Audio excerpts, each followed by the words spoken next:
Captain Sarah Chen tried to maintain her composure as the massive alien vessel loomed before the UES Defiance, but the corners of her mouth kept twitching upward. Behind her, she could hear muffled snorts and poorly suppressed giggles from her bridge crew.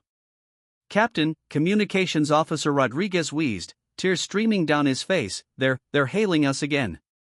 "Put them through," Chen managed, biting her lip hard enough to draw blood. The viewscreen flickered to life, revealing the imposing figure of Grand Admiral ZYX Thul of the Hegemonic Dominion. Standing nearly 8 feet tall with 4 arms, crystalline skin that shifted through the color spectrum, and eyes like miniature galaxies, he should have been terrifying. He would have been terrifying, if not for one crucial detail that had sent the entire human fleet into hysterics. Every single word he spoke came out as a high-pitched squeak. "Primitive carbon-based lifeforms," ZYX Thul declared, his voice sounding like a helium-drunk chipmunk having an existential crisis. "You have trespassed into the sovereign space of the hegemonic dominion. Prepare to face the wrath of our infinite armadas." Lieutenant Jackson at the tactical station made a sound like a dying whale trying to hold back laughter. Even the usually stoic Commander Park was covering her face with both hands, her shoulders shaking violently. I apologize, Grand Admiral," Chen gasped, fighting every instinct to burst into uncontrollable laughter. "We didn't realize this was your territory. We're explorers from Earth, seeking peaceful contact with." "Silence," squeaked ZYX Thul, somehow managing to sound both menacing and adorable simultaneously. "Your pathetic species dares to mock the mighty hegemonic dominion? For 10,000 cycles, we have conquered galaxies. We have enslaved entire star systems. We have." "Oh my god, he sounds like my nephew's squeaky toy," whispered Ensign Martinez, unfortunately within range of the comm pickup. An uncomfortable silence fell over both ships.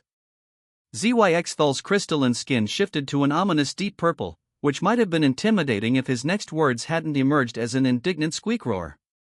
"You dare compare the supreme military commander of the hegemonic dominion to your primitive recreational objects?" No, absolutely not," Chen said quickly, though her voice cracked on the last word. "It's just, well, your species' vocal frequencies they're quite different from what we expected. Our vocal frequencies are perfectly normal." ZYX Thul protested, his voice reaching a pitch that made several dogs on Earth probably start howling. "It is your auditory perception that is flawed." Behind him, Chen could see other aliens of his species moving about the bridge, all of them squeaking at each other in what was presumably their normal conversational tone. It sounded like a convention of indignant mice discussing interstellar taxation policy. "Captain," Rodriguez whispered, not trusting himself to speak at normal volume, "I'm receiving transmissions from the rest of our fleet. The Endeavour crew is requesting emergency medical attention for what they're calling catastrophic laughter-induced abdominal injuries. The Horizon reports that 3 crew members have laughed so hard they've passed out." Chen nodded grimly. This was turning into a diplomatic incident of the highest order, and not because of any cultural misunderstanding or territorial dispute. Humanity was about to go to war with a galactic empire because they couldn't stop giggling at their voices. "Grand Admiral," she began carefully, "perhaps we could discuss this situation more calmly. Our species clearly has some communication barriers to overcome. The only communication you need to understand," ZYX Thul squeaked with what was probably meant to be cold fury, "is our terms of surrender. You will submit to the authority of the hegemonic dominion, pay tribute of 17 billion credits annually, and provide us with detailed intelligence about your species' military capabilities." 17 billion? Lieutenant Jackson squeaked back, unconsciously mimicking the alien's tone. "That's oddly specific. Do you guys have some kind of imperial taxation spreadsheet?" The entire human bridge crew lost it. Commander Park fell off her chair. Rodriguez was making noises like a broken accordion. Even the normally professional Chief Engineer Wong, who had been listening from the engine room, could be heard over the comm system making sounds that suggested he was dying of laughter-induced asphyxiation. ZYX Thul's skin shifted through several angry colors before settling on what looked like frustrated chartreuse. "This is intolerable.